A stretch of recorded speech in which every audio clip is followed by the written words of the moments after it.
a lot to complete a pass against Wade, and Dotson was up to that moment. He tried to get it to him, one-handed grab, and he walks in. Back-to-back highlight plays from Dotson, and Penn State still showing some fight. Wow.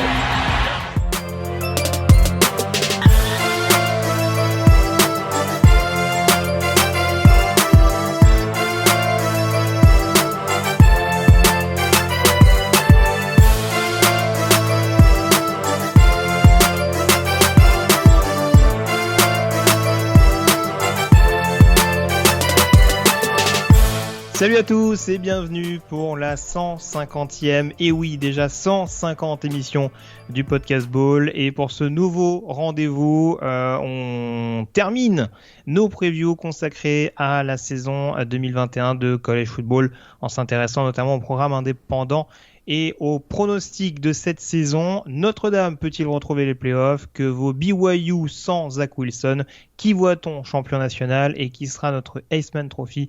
Toutes ces questions auxquelles on va tenter de répondre dans quelques secondes avec le fondateur du site Development, Morgan Lagré. Salut Morgan. Salut Greg, bonjour tout le monde. Et puis un salut plus particulier à ceux qui nous écoutent depuis la première émission, parce que je sais qu'il y en a. Et quoi, ça remonte à 2015, Greg, je pense, la première émission, ou 2014, 2015. Un grand salut, celui à tout le monde, évidemment, mais un petit clin d'œil plus particulier à ceux qui nous suivent depuis le tout début de cette aventure du Podcast Ball. Ah bah 150 podcasts, ça fait au moins 350 heures d'émission. Hein. Je m'avance un peu, mais on doit pas être loin. Ouais, non, facile, ouais. Bon, je sais que c'est une émission qui te tient forcément à cœur, Morgan. Mais pourquoi? Parce qu'on va parler du UMass et du New Mexico State. Ah, voilà. Enfin, il faut attendre fin août pour parler des vraies affaires, comme on dit. C'est ça. Et c'est bien, au moins tu pourras directement donner ton pronostic pour le carré des playoffs. On va gagner un temps fou, tu n'as pas idée. Non, on va forcément commencer cette preview consacrée notamment aux indépendants par Notre-Dame. Notre-Dame qui retrouve son statut d'indépendant, hein, puisqu'on rappelle l'an dernier c'était assez particulier, hein, les Fighting Irish avaient intégré la conférence ACC, on va dire, pour faciliter un peu le calendrier, puisqu'on sait que Notre-Dame contractuellement dans plusieurs disciplines est très proche de l'ACC, notamment au niveau basket, hein, si je ne dis pas de bêtises. Ouais. Donc du coup, le retour d'un statut indépendant, donc plus forcément de calendrier ACC, lors de cette campagne 2021. Quelques points d'interrogation quand même dans cette saison du côté de South Bend. La principale forcément, c'est le départ de Ian Book. On l'a dit, quarterback, sans doute pas le quarterback le plus flashy de l'histoire de Notre-Dame, mais un quarterback qui savait mener son programme à la victoire. 33-5, c'est son bilan comme starter de l'attaque au sein de l'attaque de Notre-Dame. On parle de Ian Book, donc plus de 9 milliards à la passe, 1500 yards au sol. C'est sûr que ça a été quand même un quarterback qui a marqué son temps du côté de Notre-Dame. Alors il n'y a pas eu cette victoire, cette grosse victoire en bowl game, c'est ce qu'on lui reproche un petit peu, mais il a porté son équipe en play-off quand même. Et ça, c'est quand même tout à fait remarquable. Ça fait débat d'ailleurs, il y a une controverse, il n'y a pas beaucoup d'équipes qui vont en play-off. Donc Notre-Dame, on a fait partie au terme d'une saison invaincue, c'était il y a 2 ans. Voilà, donc il y a le départ de Ian Book qui est à gérer. Donc on sait que pour combler son départ, et on avait été chercher Jack Cohen, donc l'ancien quarterback de Wisconsin, qui avait quand même emmené son équipe au Rose Bowl en 2019. Donc ça, c'était quand même pas mal, mais qui avait perdu donc son statut de titulaire chez les Badgers en raison d'abord d'une blessure et en même temps de l'éclosion annoncée de Graham Mertz. Mais c'est un quarterback qui a un gros taux de réussite à la passe, qui a peut-être un bras moins puissant que celui de Ian Book. On s'attend de lui à ce qu'il soit plus un game manager. Il faudra d'ailleurs peut-être l'être un petit peu, parce que je crois que la grosse question du côté de Notre-Dame, il y a celle du poste quarterback, mais il y a la ligne offensive, quoi. 4 titulaires sur la ligne sont partis, 140 titularisations combinées au total. On parle de Liam Etchenberg, Aaron Banks, Robert Hensey, qui ont été tous draftés. Et ça la question, c'est de savoir si tu es inquiet. Alors moi, je suis jamais Généralement, il amène offensif à Notre-Dame. Bon. de nature, je suis jamais très inquiet, mais ça c'est une autre question. Je vais m'allonger sur le divan peut-être, mais ils ont très bien recruté. Ils ont très bien recruté ces dernières années, notamment sur la ligne offensive. Donc là, je suis moins inquiet. Ils ont quand même été chercher peut-être l'un des meilleurs joueurs poste de garde, a priori, Kane Madden, donc, qui arrive de Marshall, on en avait parlé. On dit que ce serait peut-être un futur All-American. Rien à voir avec John. Hein. Rien à voir avec John, non, tout à fait. Mais on dit que ce serait pour être peut-être un futur All-American. Ça le projetterait probablement vers la draft NFL avec un potentiel 2e ou 3e tour, même peut-être un peu mieux. Donc voilà, il y a quand même de la ressource sur la ligne offensive. Et puis il y a de l'aide au poste de running back. Hein. On a découvert Kyren Williams l'an dernier. Cette année, on annonce que ce sera peut-être l'année Chris Tyree, qui est une ancienne recrue 5 étoiles.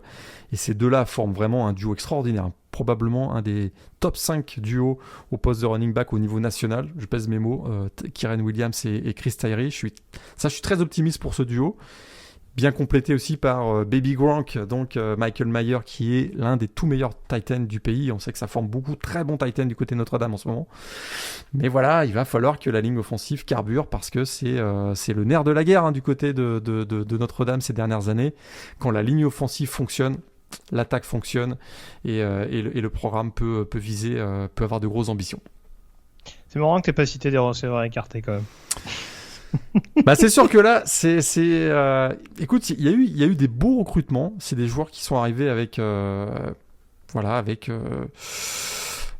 pas mal d'ambition et on se disait que ça allait être peut-être, ils pouvaient se développer comme d'excellents receveurs écartés. Mais c'est vrai que les Kevin Austin, les Avery Davis, les Lawrence Keys de Third, Braden Lenzy, ça tarde à se développer, quoi.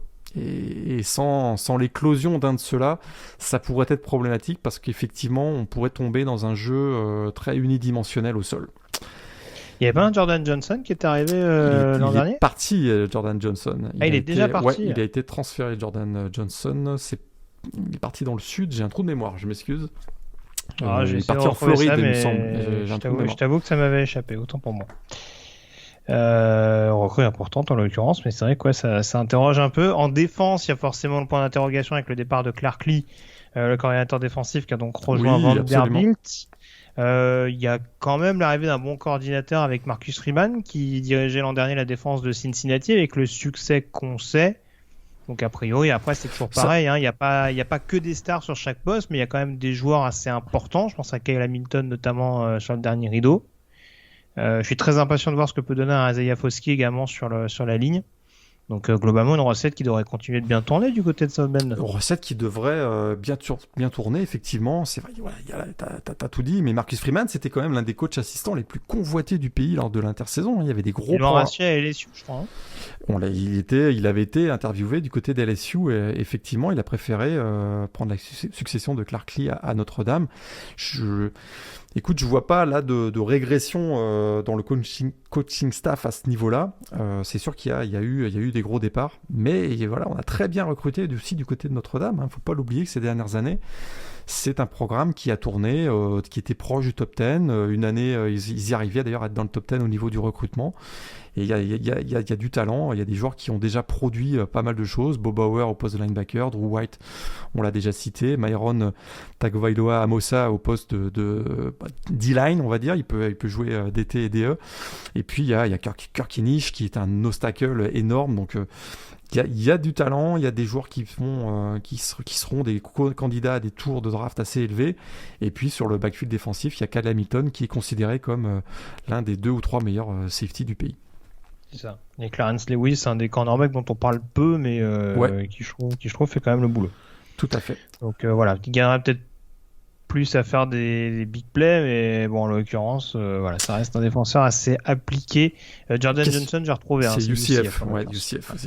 Donc, mais c'est sûr que la question générale du leadership du côté de Notre-Dame, avec deux joueurs emblématiques à l'image de Ian Book, ça va être une des vraies questions. Il va falloir qu'on trouve des leaders vocaux dans le vestiaire, des leaders sur le terrain, parce qu'il y a du talent, mais voilà, il y a des départs de leaders importants au cours de l'intersaison. Niveau calendrier, je t'avoue, on sait que Notre-Dame, c'est pas du genre à se ménager. Non. Je trouve pas leur calendrier dingue. Il y a Wisconsin. Ils ont forcément USC et North Carolina, mais à la maison. Mais là, c'est déjà... Tu viens de citer des équipes qui sont potentiellement championnes de leur conférence. Hein. Bon, d'accord. Wisconsin, rappelle-toi, Greg, Oui. Wisconsin, on les a mis en finale contre Ohio State. Oui. North Carolina, on a dit que c'était une équipe qui pouvait faire tomber, Clemson. Et Oui, mais USC, d'habitude, c'est pas ils ont- une équipe de... Je suis d'accord avec toi, mais d'habitude, t'as au moins 7 matchs dans la saison où tu te dis ah putain Notre-Dame ça va se frotter à du lourd. Là, sorti de c'est ces pas- 3 matchs. Alors tu vas me citer Cincinnati, j'imagine. C'était Cincinnati, mais c'est pas de la faute de Notre-Dame si Florida State et Stanford ont décidé d'arrêter de jouer, je veux dire. C'est- Parce que c'est deux équipes qui sont au programme de Notre-Dame cette année. Oui. Voilà, il y a ce match contre Cincinnati, mais ce sera à domicile. Oui. S'ils gagnent pas contre Cincinnati à domicile, là, on remballe tout de suite. Là. En fait, c'est juste ça. Si tu veux, c'est pas de dire que le calendrier de Notre-Dame est pourri en tant que tel. C'est juste dire que ça peut-être relativiser la considération du comité, le fait qu'eux, ils reçoivent justement des bonnes équipes à domicile et qui jouent à l'extérieur contre des équipes qui sont quand même largement à leur portée. Là, je te rejoins complètement parce que hormis ce match à Virginia Tech, les gros matchs, ils les jouent soit à domicile, donc USC, North Carolina, Cincinnati, ou soit sur terrain neutre au Soldier Field contre Wisconsin. Là, je te rejoins. C'est vrai que là, ils sont protégés à ce niveau-là. Ils vont éviter les ambiances enflammées. À Virginia Tech, ce sera une grosse ambiance quand même. Il faudra se taper la victoire du côté de Blacksburg. C'est sûr. Quel est l'objectif pour toi raisonnable pour Notre-Dame ?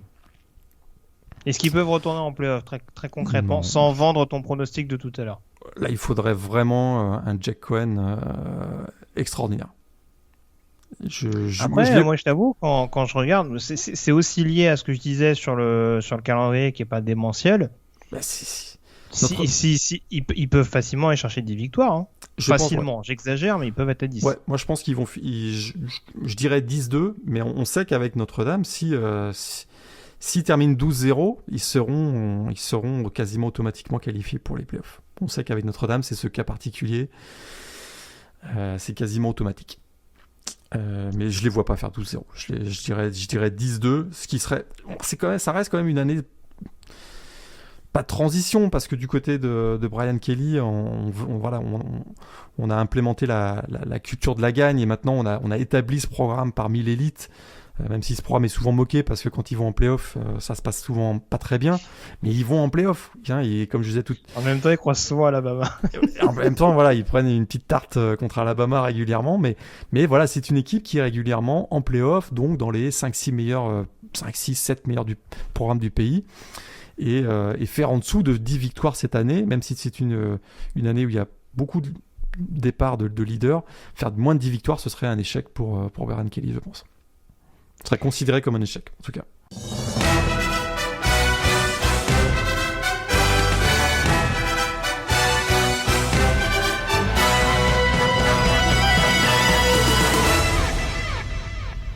On passe à BYU à présent, équipe qui avait marqué les esprits l'an dernier avec un bilan de 11 victoires pour une défaite. Une seule défaite, on l'a dit, sur le terrain de Coastal Carolina. Donc c'était pas le calendrier le plus démentiel l'an dernier de BYU. En tout cas, ça avait été un petit peu revu par rapport à leur calendrier initial suite à la crise sanitaire.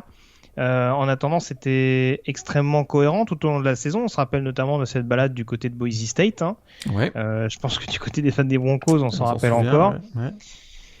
Il y a forcément, alors je vais te laisser développer après sur le reste, mais il y a forcément cette intrigue au poste de quarterback. On a la perte de Zach Wilson, donc deuxième choix de la dernière draft, sélectionné par les New York Jets. Il y a une lutte à 3 quarterbacks qui a l'air de s'amorcer entre Baylon Romney, Jaren Hall et Jacob Conover.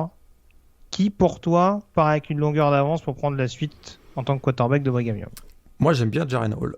dans le type de joueur, mais je pense que ça va être Baylor Romney, de son expérience. On sait qu'il a été souvent celui qui a pris la relève de Zach Wilson ces dernières années. Il a même été titularisé à plusieurs reprises, si je me trompe pas. Et puis c'est un des 15 Romney qui joue du côté de BYU. Voilà, c'est sûr qu'il y a la famille Romney. Il y a le gouverneur de l'État, Romney, qui est là aussi. Je ne sais plus s'il est gouverneur d'ailleurs de l'Utah. Oh, sûrement, il ne doit pas être très loin. Il ne doit pas être très loin. Ou sénateur. Il est sénateur maintenant. Ils ont souvent une bonne place à table. Il est sénateur maintenant. Ouais. Et je vois plus Baylor Romney, effectivement. Mais Jaren Hall, on l'avait vu il y a 2 ans, je pense. C'est un joueur qui est assez prometteur aussi. Mais plutôt Baylor Romney, mais c'est quand même de verticalité, je pense que c'est pas mal aussi. Ouais, c'est vrai que le départ de Zach Wilson, c'est quand même énorme, quoi. Puis il n'y a pas que ça, hein. Il y a le départ aussi du coordinateur offensif, Jeff Grimes, qui est parti du côté de Baylor. Ils ont aussi perdu Brady Christensen, offensive tackle, qui protégeait très bien Zach Wilson l'année dernière. Ils ont Dax Milne aussi qui est parti au poste de receveur. Il y a quand même pas mal de départs.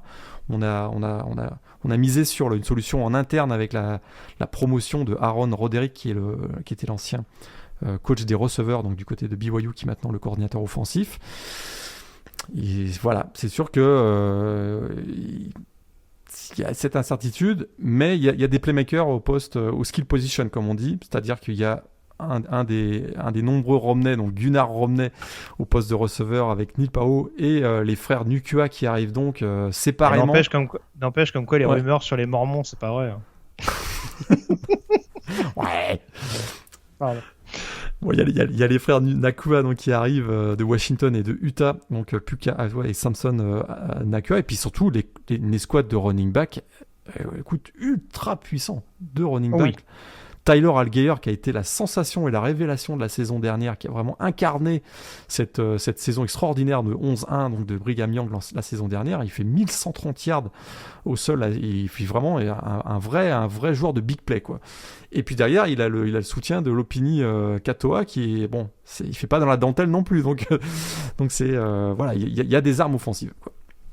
Et défensivement aussi, d'ailleurs, un 4e meilleure défense du pays en termes statistiques l'année dernière. Ouais, tout à fait. Alors c'est sûr qu'il y a moins de joueurs qui ressortent un peu du plateau, on va dire. Il me semble qu'ils ont perdu Kairis Tonga, non, qui est reparti qui est en fin d'éligibilité. Isaiah Kaufusi aussi, qui est parti, le linebacker qui a joué une vingtaine d'années. L'un des nombreux du côté de qui sillonnent l'état de l'Utah, en effet.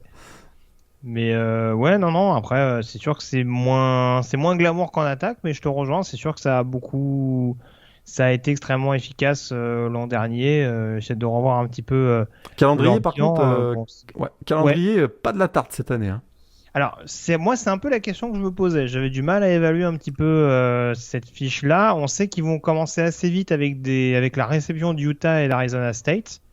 On en avait parlé dans la Pac-12 comme 2 gros candidats à nos yeux pour une finale de conf. Ouais, on remarquera que les fans d'Arizona remarqueront que t'as pas du tout cité leur premier match contre une équipe de la Pac-12. Je pense que les fans d'Arizona ont exclu de facto à la confrontation contre les... Bravo. Mais par contre, j'aurais pu citer le déplacement à Utah State, le déplacement ô combien piégeux contre le futur vainqueur de la Mountain West. Mais non, il y aura quand même la revanche contre Boise State à la maison, les déplacements à Baylor et Washington State, 2 programmes qui peuvent être en développement pour la 2e année de leur head coach respectif. Virginia à domicile, attention, hein, c'est vrai qu'on n'en avait pas forcément énormément. Brennan Armstrong, faut se le coltiner quand même défensivement, et c'est quand même une équipe toujours appliquée, sérieuse. Tout à fait. Et j'ai pas cité USC pour finir la saison à Los Angeles. Et d'ailleurs, ce match contre Virginia, ce sera les grandes retrouvailles. Branco Medeno. Et ben voilà, donc c'est quand même un match assez intéressant. Et 2 semaines plus tard, ce sera 3 semaines plus tard d'ailleurs, le match à Georgia Southern, il va y avoir de la casse là aussi. Voilà, préparez-vous si vous aimez jouer au sol. Amenez les brancards parce que ça va faire mal à mon avis. Non, mais c'est ça en fait. En gros, si tu veux, moi ce qui m'intrigue, et ça revient à ce que tu disais sur l'attaque, je suis curieux de voir comment ça va se passer quand BYU, parce que je souhaite bien entendu à Brigham Young d'afficher la même sérénité qu'il y a eu l'an dernier, mais on avait presque l'impression qu'il était sur un nuage l'année dernière. Et je me dis que si vraiment offensivement, malgré le gros jeu au sol qui a priori sera de retour, si la machine est un peu moins convaincante et qu'on se retrouve un peu dans le contexte qu'avait BYU, notamment lors des premières années Kalani Sitake. On avait souvent des fins de match un peu compliqués, avec pas toujours la victoire au bout du compte. C'est ça en fait, c'est qu'ils ont souvent eu la possibilité l'an dernier, de par leur attaque décoiffante, de couper court au débat tout de suite. On a vu par exemple à Coastal Carolina que quand ça a commencé à se gripper un peu plus, on pouvait avoir du mal à finir. Moi c'est plus ça là-dessus, je veux pas être trop sévère gratuitement avec Kalani Sitake, mais il m'a jamais totalement rassuré dans sa gestion des fins de match du côté de Provo. Et c'est peut-être là-dessus où je suis un peu intrigué de voir ce que ça peut donner, encore une fois avec un calendrier qui, en termes de confrontation, recevoir des grosses formations de la Pac-12, se déplacer chez des équipes qui, ou défensivement ou offensivement, peuvent les mettre en difficulté. Ça va être une saison un petit peu, je sais pas comment dire ça, mais révélatrice. J'aurais du mal à les mettre en dessous de 8 victoires. Mais tu vois, c'est pas forcément une équipe que je mettrais dans la course au bowl major, par exemple. Non, je te rejoins. Plus que 8, ce serait déjà pas mal. D'ailleurs, on n'a pas dit, mais on a une petite pensée aussi pour Terence Fall, le français, qui, aux dernières nouvelles, fait toujours partie du roster de BYU. Donc, oui, on espère qu'il aura. Ça va être compliqué, parce qu'il y a du monde au poste de receveur cette année. A priori, ouais.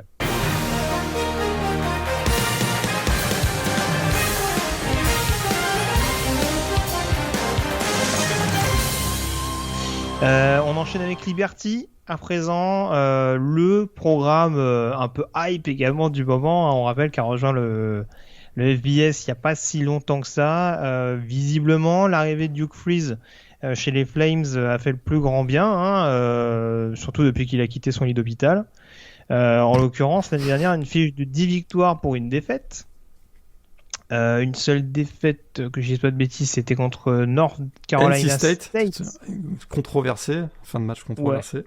Voilà, une défaite d'1 point en plus, donc on a quand même frôlé la fiche positive, on a quand même frôlé la fiche invaincue du côté de Liberty. Alors on résume un peu grossièrement cette équipe-là à Malik Willis, leur quarterback sensation et double menace.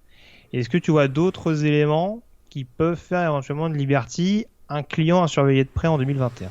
C'est sûr qu'il prend beaucoup de place, parce que c'est le métronome de cette attaque, indiscutablement, l'ancien d'Auburn, 34 touchdowns au total l'année dernière. Il était le meilleur quarterback de la FBS en termes de yards au sol, avec près de 1000 yards au sol l'an dernier, 944 exactement. C'est vrai qu'il prend beaucoup de place, on parle beaucoup de lui, mais c'est à raison, parce que c'est lui qui donne le ton, comme on dit, mais il y a quelques joueurs intéressants sur la ligne offensive. Tristan Schultz, c'est un joueur qu'on voit de plus en plus apparaître dans les big boards au poste de left tackle. Thomas Sargent aussi, le joueur de centre, qui également revient régulièrement. Écoute, c'est plutôt une équipe qui a démontré. Ils sont ambitieux, ils sont très ambitieux. C'est une équipe qui est identique quasiment à celle de la saison passée. Ils ont démontré qu'ils avaient vraiment une attaque de feu, plus de 38 points par match l'an dernier. Ils ont dit qu'il y a de la stabilité au poste de receveur, il y a de la stabilité au poste de running back, avec notamment Joshua Mack. On a rajouté même TJ Green, l'ancien de Utah. Défensivement, c'était plutôt pas mal. Et puis il y a eu une super belle arrivée, ça c'est peut-être l'effet Hugh Freeze. C'est une ancienne recrue 4 étoiles du top 75 national, une ancienne recrue de Texas A&M, Casey Seagars, donc au poste de linebacker, qui n'a jamais joué avec les Aggies. Il tentera de rebondir avec les Flames. C'est pourrait être peut-être le général de cette défense de Liberty. Tu fais quoi le 8 novembre? Je sais pas, pourquoi tu voulais me... C'est le 6 novembre d'ailleurs, c'est pas le 8. Il y a un petit déplacement à Oxford. Ah, c'est vrai que ça m'avait... Oui, c'est vrai que ça m'était complètement sorti de la tête, ce truc. Oui, c'est vrai qu'il y a des retrouvailles entre Hugh Freeze et... Oui. Ah oui, ça... L'accueil du public et même de l'administration de Ole Miss. Donc, l'accueil de Hugh Freeze, ça pourrait être sympa. Ah, et puis à mon avis, ça va être un bon concours de qui a la plus grosse entre Lane Kiffin et Hugh Freeze.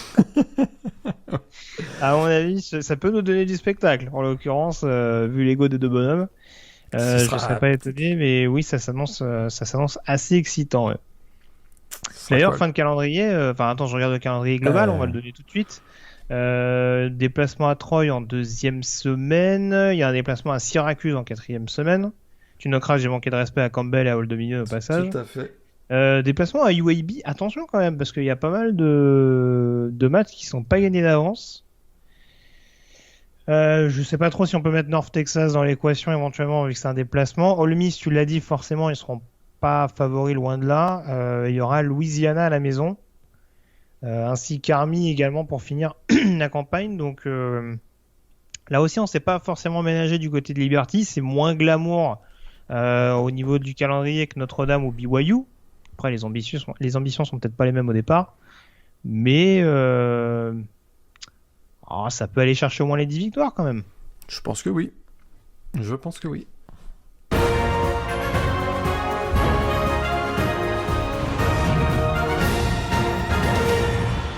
Est-ce que tu veux dire un dernier mot sur le trio d'indépendants dont on n'a pas parlé? Je pense que tu as plus à dire sur un des 3 programmes que sur les 2 autres. Ouais. Je suis pas sûr, moi. Alors, du coup, on rappelle les 3 derniers indépendants. On a donc Army, avec son bilan extrêmement flatteur de 9 victoires pour 3 défaites. Le programme toujours emmené par Jeff Monken, avec notamment une excellente défense comptablement l'an dernier. Ouais. On a derrière New Mexico State avec un bilan de 1 partout l'année dernière, mais tu me faisais remarquer en off, c'est vrai que c'est un bilan qui tient compte de confrontations contre des équipes de FCS, donc avec des références pour le moins biaisées. Et puis on a donc UMass, programme les Minutemen, j'adore ce nom, qui ont donc accusé 4 défaites en 4 rencontres disputées l'an dernier. Que t'inspirent ces 3 programmes? Bon, un petit mot sur Army d'abord. Ils ont réussi un bon coup en gardant Jeff Monken parce qu'il était pas mal sollicité de par les bons résultats d'Army. Army, si je me trompe pas, c'est 3 victoires au Commander-in-Chief Trophy sur les 4 dernières saisons. Donc meilleure école militaire du pays sur les 4 dernières saisons. Écoute, 9 victoires, 3 défaites l'an dernier. C'est une équipe qui tourne très très bien, qui aura le luxe d'avoir quand même 4 quarterbacks qui ont été titulaires la saison dernière, même si a priori ce sera Tyler qui sera le titulaire. Mais de manière générale, voilà, c'est une équipe qui est super chiante à jouer, qui évidemment joue beaucoup au sol, mais qui est très très très robuste et très rugueuse défensivement. C'était la meilleure défense du pays l'année dernière avec seulement 275 yards accordés, et il n'y a pas de raison qu'il y ait une baisse de niveau à ce niveau-là. Écoute, c'est une équipe qui va être casse-pied à jouer. C'est une équipe qui va être casse-pied à jouer, et il joue beaucoup d'équipes qui jouent la triple option d'ailleurs, mais je serais pas surpris de les voir flirter avec les 10 victoires la saison prochaine. Ouais, je vais donner le calendrier du coup rapidement pour Army, si j'arrive à remettre la main dessus, voilà. Déplacement à Georgia State pour commencer la saison et réception de Western Kentucky. Donc c'est pas non plus gagné totalement sur le papier pour ces 2 adversaires-là, on en avait parlé. Et après dans le calendrier, il y a quand même déplacement à Ball State, déplacement à Wisconsin, réception de Wake Forest. Le match contre Air Force, à mon avis, ça va beaucoup cavaler, je pense. Et puis donc le déplacement à Liberty en avant-dernière semaine, avant classique contre Navy du côté du MetLife Stadium. Quel bilan tu vois? On l'a dit, ils font 9-3 l'an dernier. Je les vois plus vers une fiche de 7-5, moi personnellement. Ah ouais, oui, 8-4, ouais, 7-5, 8-4. 8-4, ouais, à peu près. Ouais. Ce sera pas la fiche de Massachusetts, a priori. Alors vas-y, parle-nous de Massachusetts rapidement. 4 défaites en 4 matchs.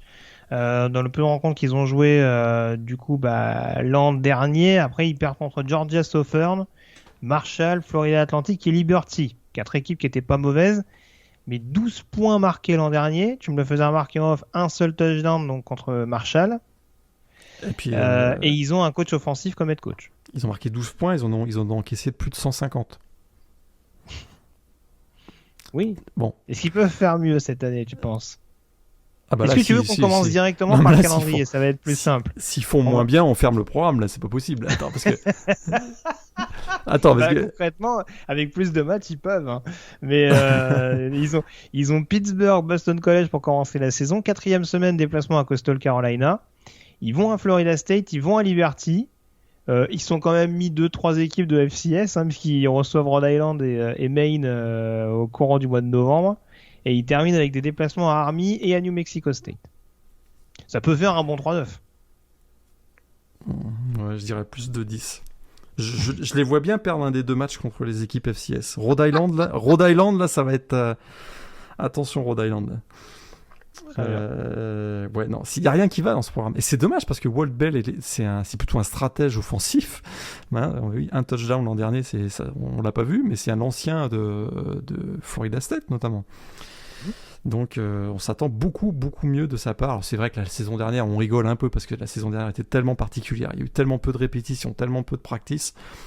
Évidemment on s'attend à une meilleure saison de Massachusetts cette année, mais est-ce qu'ils ont les armes pour pouvoir y arriver? Il y a Ellis Merriweather qui est un running back senior qui a plutôt qui a eu quelques bons matchs, mais de manière générale le manque de talent est assez criant, quoi. Et que penses-tu de New Mexico State alors? Toi qui as pu les voir à quelques occasions, justement lors du fameux calendrier décalé de la FCS l'an dernier, on l'a dit, bilan de 1 partout donc en 2020. Victoire contre Dixie State, d'une courte tête en plus. Ouais. Et défaite, tu me le faisais remarquer, contre Tarleton State, ouais, qui montait de 2e division. Ouais, et ils ont perdu 43-17. Ah, je t'avoue qu'avec Antoine, on avait vu, c'était un des tout premiers matchs, c'était en milieu de saison FCS, et on s'était bien marré, quoi, ce jour-là. Parce que ce qu'ils avaient démontré face à Tarleton State, donc qui était une équipe qui montait de D2, c'était innommable. Mais à leur défense, il y avait beaucoup de joueurs qui avaient opt-out l'année dernière, et il y avait une palanquée de walk-on, et je me demande s'ils n'avaient pas été chercher des étudiants qui n'étaient même pas dans le programme de football pour compléter l'équipe. C'était, à leur défense, c'était assez particulier. Ils ont Frank Spaziani comme coordinateur défensif. Ouais. Mais il y a Jonah Johnson peut-être au poste de quarterback, mais ça va être compliqué quand même. Ça va être compliqué. Ouais, pour la précision, j'ai pas rebondi, mais Frank Spaziani, oui, ancien head coach de Boston College. C'est celui qui a précédé Steve Adadio. Est-ce qu'il n'y a pas eu un entre les deux qui avait fait l'intermédiaire? Mais oui, il était juste avant Adadio, ouais, tout à fait. Donc oui, après, sur le nom, c'est sûr que c'est glamour. Moi, je veux bien leur laisser le bénéfice du doute, en effet, d'un point de vue circonstances, etc. Même si on a vu d'autres programmes, hein, je pense à UCF, par exemple, qui en termes de joueurs qui se sont mis en retrait ont été quand même assez gâtés. Moi, ce qui m'inquiète un peu, c'est que c'est quand même la 9e saison de Doug Martin, quoi. Et qu'il y a une fiche positive, je crois, dans le lot. La dernière année en Sun Belt, il me semble. Depuis, il y a rien, quoi. Il y a rien. Il me semble qu'ils avaient leur super receveur justement en 2017, dont j'ai oublié le nom. Ça va être Lashley ou un truc dans le genre. Mais ouais, sinon, elle est aiguise, calme plat, et je suis pas sûr que 2021 fera exception à la règle. Je regarde le calendrier. Alors, ils ont l'avantage en première semaine de recevoir UTEP. Et alors, la week 0, il n'y a pas beaucoup de matchs. Hein. Mais alors, franchement, si il y aura le seul motif qui pourra vous motiver à regarder New Mexico State UTEP, si vous arrivez à le voir d'ailleurs, parce qu'apparemment, c'est pas diffusé sur les plateformes, ça va accessible. Ça va être sur une plateforme de streaming super exotique, obscure, où il faudra payer $25 pour... Tu m'étonnes. Je pense que le mieux, c'est que ça reste obscur. Mais non, mais blague à part, oui, c'est sûr que franchement, ils auraient pu nous mettre autre chose sur la Week 0 que cette confrontation contre UTEP, qui très franchement vend pas de rêve sur le papier. Ils rejouent des équipes d'FCS, enfin une en l'occurrence avec South Carolina State, hein, l'ancien programme de Darius Leonard, si je me trompe pas. Ouais. Et puis bon, ils croisent beaucoup d'équipes de la Mountain West. Et puis ils vont à New Mexico. Ils vont à New Mexico, et puis ce qui est vraiment vache là, c'est que Alabama généralement ils jouent 2 équipes FCS par saison. Cette année au mois de novembre ils ont décidé de jouer contre New Mexico State, et ça je trouve ça dégueulasse. Écoute, ça reste dans la logique, hein. A priori, non, mais même rien que le calendrier Mountain West, quoi. Je veux dire, à San Diego State, à New Mexico, à San Jose State, à Nevada. Ils ont quand même trouvé le moyen de jouer quasiment que des favoris. Enfin, j'exagère un peu pour les 2 premiers, mais San Jose State et Nevada, ils ont quand même trouvé le moyen de se mettre à Hawaï aussi. Hein. Hawaï, il faut les gagner là-bas. Hein. Et t'entends, ils ont rien trouvé du tout. Ils sont déjà contents d'avoir réussi à constituer un calendrier de 12 matchs, parce que, étant indépendants, ils ont vraiment lutté pour trouver 12 adversaires. Donc, c'est sûr qu'en plus, vu le niveau de l'équipe, ouais, franchement, faut donner envie de s'en rajouter New Mexico State au calendrier. Ouais. Ouais, donc ils ont fait avec les moyens du bord, mais c'est un programme qui est un peu inquiétant. Son statut d'indépendant, ça peut pas durer, quoi. Et j'ai peur que ce soit un programme qui... On peut vendre la mèche tout de suite, méga chaise chaude pour Doug Martin, non? Méga chaise chaude. Ah ouais, non, là, c'est un programme qui est à la croisée des chemins. Probablement, par son statut d'indépendant, ils peuvent pas rester indépendants très très longtemps. Donc, ils vont devoir faire un choix, soit vraiment investir, ou soit descendre en FCS. On a vu Idaho qui l'a fait il y a quelques années. Oui. Bon, je pense que... ils avaient un calendrier FCS l'an dernier, je pense que ça augure de bonnes choses. Ouais, on a vu, ouais.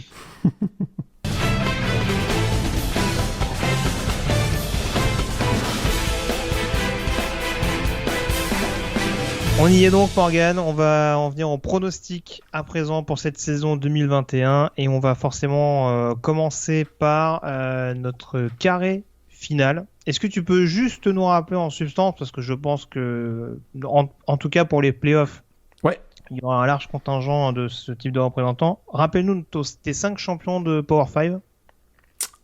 5 champions de Power 5, donc Alabama, Clemson, Ohio State, j'avais mis USC et Oklahoma. Très bien. Et du coup, avec ça, qui tu mets dans ton carré final? Alors, on aurait pu rajouter Notre-Dame. On connaît son statut particulier et potentiellement Cincinnati s'ils étaient champions du groupe of 5. Alors, avec tout ça, donc on rappelle les playoffs. Cette année, ce sera les 2 matchs seront à l'Orange Bowl et au Cotton Bowl. Et je vois un petit à l'Orange Bowl, je vois un petit Alabama contre Clemson parce que ça nous avait manqué. C'est sûr. Ça nous avait manqué l'année dernière. Donc je crois que là il faut ramener un peu de tradition. On sait qu'il y a beaucoup de changements actuellement dans le college football. Un bon vieux Alabama Clemson à Miami, je pense que c'est indispensable. Et dans l'autre match, je vais pas être extrêmement original, mais je vois Oklahoma contre Ohio State. Du coup, t'as une préférence? Ce serait à l'Orange Bowl ou au Cotton Bowl, Alabama Clemson? Ce serait plutôt... Alors, c'est sûr que ce serait peut-être l'inverse, parce que faire jouer Oklahoma au Cotton Bowl, au Texas, ça leur donnerait un avantage particulier, donc c'est peut-être l'inverse qui va arriver. Je vais reposer ma question. Qui a le statut numéro 1 dans ton classement? Oklahoma. Je verrais vraiment Alabama numéro 1, Oklahoma numéro 2, Ohio State numéro 3, Clemson numéro 4. D'accord. Les matchs seraient peut-être inversés, où il y aurait peut-être le Alabama Clemson au Cotton Bowl et Oklahoma Ohio State à l'Orange Bowl. Je vais donner mon tableau après. Juste donne-nous également tes bowls majeurs liés à ce carré-là. Bowl majeur. Donc 4 bowls majeurs. Au Sugar Bowl, donc qui oppose l'équipe ACC à une équipe Big 12, je vois Georgia, Iowa State. Au Rose Bowl, donc le fameux match entre la Pac-12 et la Big 10, là je vois USC, champion de la Pac-12, écarté des playoffs, représenter donc la Pac-12 au Rose Bowl face à Wisconsin, finaliste de la Big 10. Au Fiesta Bowl, alors là les 2 derniers bowls c'est des at-large, donc là il n'y a pas de contract, c'est pas un contract bowl avec un représentant d'une conférence attitrée. Je vois au Fiesta Bowl un petit Texas A&M Cincinnati. Et au Peach Bowl, je vois un petit North Carolina contre Notre-Dame. Un North Carolina Notre-Dame. Ouais, parce que je pense que je pense que North Carolina va être très chiant pour Clemson et donc ce serait injuste de les écarter d'un bowl du Nouvel An. Très bien. Alors, je vais donner mon dernier carré. Je l'avais dit lors du podcast sec. Alors, mes 5 vainqueurs de conférence étaient donc dans la CC Clemson, dans la Big 12 Oklahoma, dans la Big 10 Ohio State, dans la Pac-12 Arizona State. Tout à fait. Et dans la SEC, sauf erreur de ma part, j'avais annoncé l'upset avec la victoire de Georgia. J'étais parti du postulat que du coup, Georgia perdrait un match en saison régulière contre Clemson. Surtout qu'il y a pas mal de blessés actuellement du côté de Georgia. Mais qu'ils arriveraient à se refaire la cerise sur le reste de la saison et qu'ils infligeraient la seule défaite de l'année à Alabama. Donc, dans ma logique, le bon vieux scénario. je vois le vainqueur de la SEC avec une victoire. Et je vois notamment 3 autres champions de conférence avec 0 victoire. Avec 0 défaite, pardon. J'ai dit une victoire, c'est une défaite bien sûr. Et 0 défaite pour les 3 autres équipes. Mon classement est donc le suivant. J'avais mis 1 Oklahoma, 2 Ohio State, 3 Clemson et 4 Georgia. Ce qui nous donne donc une demi-finale. Oklahoma-Georgia et Clemson-Ohio State. Ou Ohio State-Clemson. Ça dépend dans quel sens vous voulez le voir, en l'occurrence. Au niveau de mes bowls... Donc là, tout à l'heure, j'ai été de mauvaise langue quand je t'ai dit le fameux... Ce que je sous-entendais, c'était le Alabama qui réussit à se glisser dans le... Non. Dans les 4. J'aurais pu, mais j'ai pas poussé le vice jusque-là. Je pense quand même qu'on aura 3 bons vainqueurs de conférence. J'ai juste privilégié Oklahoma parce que je trouve que la Big 12, autant en profiter parce que ça n'existera bientôt plus, aura quand même un niveau assez élevé cette année. Donc ça peut enfin bénéficier, je pense, aux Sooners. Au niveau des bowls majeurs, Rose Bowl, j'ai donc Arizona State contre Wisconsin. Sugar Bowl, je revérifie, j'avais Alabama, Iowa State. Ouais. Le Fiesta Bowl, alors attention parce que là, j'ai beaucoup hésité sur le représentant du Group of Five. Il y a un match qui m'embêtait dans leur calendrier. Je me suis dit YOLO. je pars sur un Notre-Dame Louisiana au Fiesta Bowl. Si ça vend pas du rêve. A priori, le Fiesta Bowl sera le bowl qui va accueillir le représentant du Group of Five. Alors là, ouais, le Louisiana au Fiesta Bowl. Donc là, venir. Ouais, bandwagon sur Louisiana alors. Bandwagon sur Louisiana, ouais, c'est ça. Bah en fait, si tu veux, Cincinnati, ils se sont un peu tirés de balle dans le pied avec des déplacements un peu périlleux. Donc j'ai un peu peur que, avec peut-être 2 défaites dans leur calendrier, ça puisse jouer contre eux. Alors que je vois Louisiana potentiellement en perdre qu'un seul contre Texas. Ouais, parce qu'une équipe à deux défaites, on l'a jamais vu ça si, on l'a pas vu ça en playoff, mais on a déjà vu ça en au sein du groupe of Five, en tout cas, on ouais. l'a pas vu souvent, mais on est d'accord. Et je termine avec le Pitch Bowl. Moi, j'étais parti sur Texas A&M Oregon. Ok. Intéressant. Voilà. Ton dernier carré, du coup, donne-nous tes vainqueurs et ta finale nationale, pardon. Alors, l'Orange Bowl, donc moi je vois Alabama battre Clemson. Mm-hmm. Et au Cotton Bowl, alors, comme j'ai dit tout à l'heure, ce sera peut-être l'inverse. Bien, je vois Spencer Rattler nous emmener enfin Oklahoma vers une victoire en playoff, puisqu'on rappelle que c'est jamais arrivé. Et ils vont venir à bout des Buckeyes. On aurait donc une finale Alabama contre Oklahoma. Alors, du coup, Cotton Bowl, je suis parti... Alors, j'ai commencé par l'Orange Bowl. Je suis parti sur une victoire de Clemson contre Ohio State. Ça fera plaisir aux fans des Buckeyes qui nous écoutent. Mais bon, apparemment, ça devient un classique également en playoff. Donc, je la verrais plutôt tourner en faveur des Tigers. Quelques postes qui m'inquiètent un peu à Ohio State pour vraiment réussir à confirmer sur un tel match. Oklahoma, Georgia, j'ai été très embêté, mais j'aurais tendance à te rejoindre. Je pense que la défense de Georgia peut poser des problèmes à Rattler, mais je pense que la défense d'Oklahoma, pour faire écho à ce que je disais lors de la preview, peut aussi poser des problèmes à l'attaque de Georgia. Donc, j'irai vers Oklahoma en finale et une confrontation contre Clemson. Inédit, donc. Oui. Avant de nous donner ton vainqueur de cette confrontation entre Alabama et Oklahoma, qui est ton Heisman Trophy? C'est super ouvert cette année. Autant on avait eu les années précédentes, notamment l'année dernière, on le donnait tout de suite à Trevor Lawrence. C'est pas ce qui est arrivé.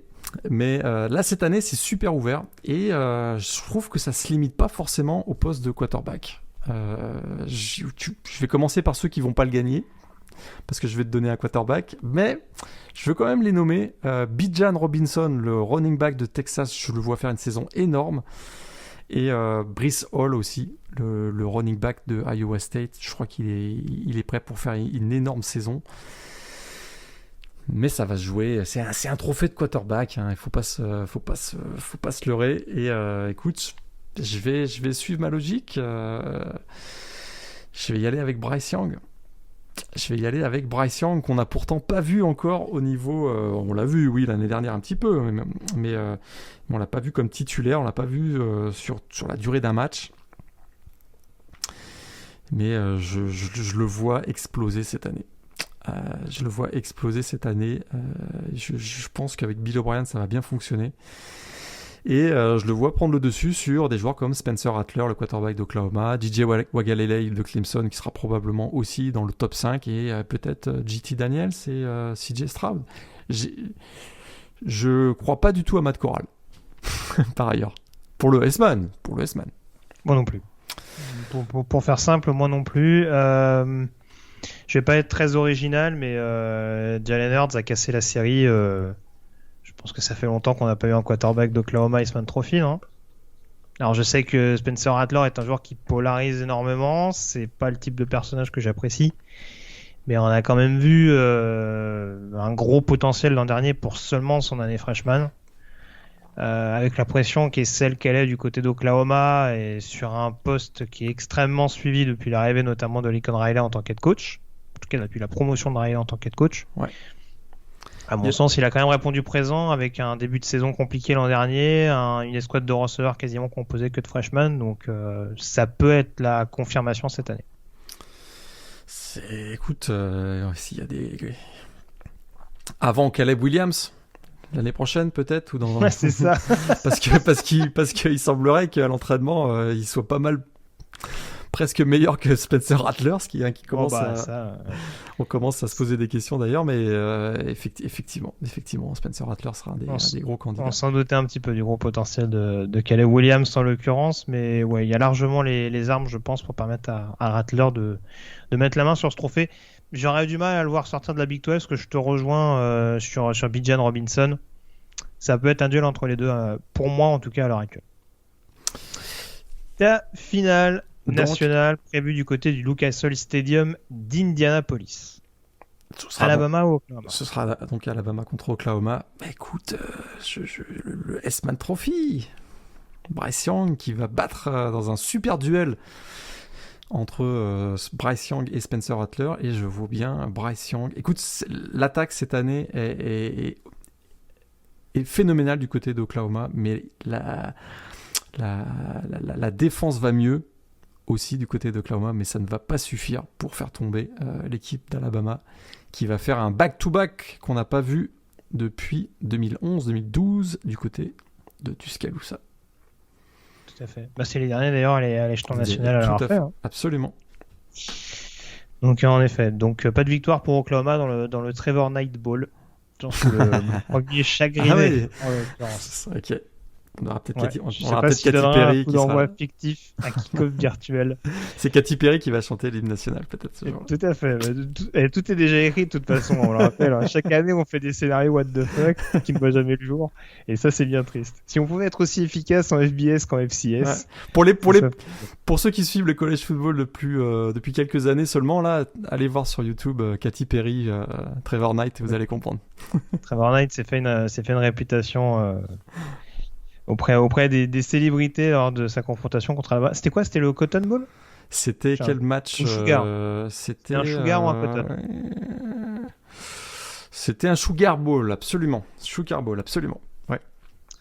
Alors, moi, du coup, Clemson contre Oklahoma, le S-Man Trophy, il perd. Victoire de Clemson contre Oklahoma. C'est deux équipes qui sont très bien fournies des deux côtés. Il y a quelques petits points d'interrogation à Clemson, selon moi, notamment sur la O-line. C'est la O-line, ouais. Ouais, mais je serais quand même étonné que Dabo Swinney n'arrive pas à trouver des solutions pour rectifier le tir au fil de la campagne. Je l'ai dit, Clemson, je les mets numéro 3 parce que c'est pas toujours l'équipe la plus séduisante. Ça a longtemps été une équipe séduisante sur le papier, mais qui n'arrivait pas à conclure, d'où le fameux Clemsoning. Là, j'ai l'impression qu'ils ont beaucoup plus l'instinct du tueur et que ils se réservent, entre guillemets, ou en tout cas, ils mettent pas tout d'entrée pour, en tout cas, être efficaces quand il faut l'être dans les grands rendez-vous. Et Brent Venables en mode revanchard, c'est jamais très bon.